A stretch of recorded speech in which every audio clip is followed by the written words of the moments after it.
കണ്ണൂർ പാനൂർ വടക്കേപ്പൊയിലൂർ കുരുടൻകാവ് ഭഗവതി ക്ഷേത്രത്തിൽ ഇടഞ്ഞ ആനയെ തളച്ചു. ക്ഷേത്രത്തിലെ ആറാട്ട് മഹോത്സവത്തിന്റെ ഭാഗമായുള്ള എഴുന്നള്ളത്തിനിടെയാണ് ആന ഇടഞ്ഞത്. ആനയുടെ പുറത്തുണ്ടായിരുന്ന ക്ഷേത്രം പൂജാരി നിലത്ത് വീണെങ്കിലും തലനാരിഴയ്ക്ക് ആക്രമണത്തിൽ നിന്നും രക്ഷപ്പെട്ടു. ഇന്നലെ രാത്രി 11:30-ഓടെ ഇടഞ്ഞ ആന 1 മണിക്കൂറോളം ക്ഷേത്ര പരിസരത്ത് ഭീതി സൃഷ്ടിച്ചു. ഇതിനുശേഷം പാപ്പാന്മാർ സമീപത്തെ പറമ്പിലേക്ക് കയറ്റിയ ആനയെ ഇന്ന് രാവിലെ 6:30-ഓടെ തൃശൂരിൽ നിന്നെത്തിയ എലിഫന്റ് സ്ക്വാഡാണ് തളച്ചത്. ആനയെ കോഴിക്കോട് വേങ്ങരയിലെ ആനത്തറയിലേക്ക് കൊണ്ടുപോയി. ചോയ്സൺസ് അമ്പാടിക്കണ്ണൻ എന്ന ആനയാണ് ഇടഞ്ഞത്.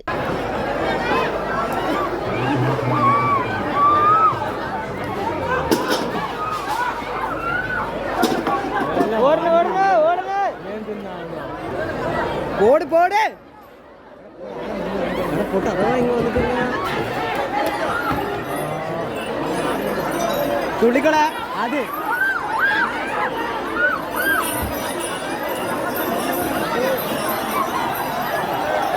ഇതെന്നാ ഈ പറഞ്ഞ കളിക്കുന്നേ?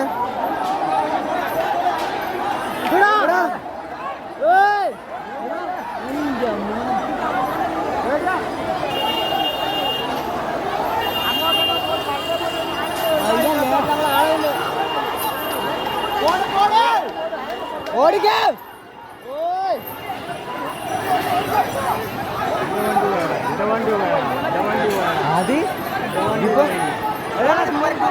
നിങ്ങളൊരു നഴ്സാണോ എങ്കിൽ ജർമ്മനിയിൽ പോകുവാൻ എന്തിന് ലക്ഷങ്ങൾ മുടക്കണം? അതും വിജയം വരെ സൗജന്യ ജർമ്മൻ ഭാഷാ പരിശീലനം യൂറോലീപ് നൽകുമ്പോൾ. Free education, free paper work, free placement assistance. ഇനി സൗജന്യമായി ജർമ്മൻ ഭാഷ പഠിക്കാം, സൗജന്യമായി ജർമ്മനിയിലേക്ക് പറക്കാം. Euroleap immigration consultancy, Kannur, Thrissur and Kollam.